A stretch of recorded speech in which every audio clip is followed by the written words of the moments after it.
Hello everyone, welcome back to the channel. In this video I'm going to create a quick in-depth review about this ultimate password manager platform, which is Keeper Security. So to get started about this platform, Keeper Security in 2025 stands out as a robust and enterprise ready password manager. It offers zero knowledge encryption.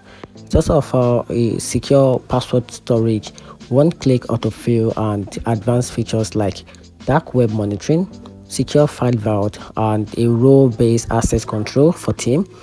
Its intuitive app works smoothly across browser and device, making it ideal for both individual users who value security and business handling central management with detailed activities log.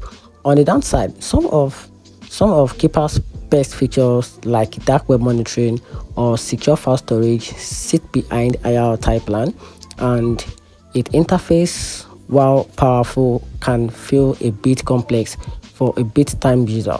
And here's a better conclusion. In 2025, choose Keeper Security if you want a highly secure, scalable, feature-rich password manager, but be ready to pay more and spend time exploring its features option to get the most out of it. And that's it.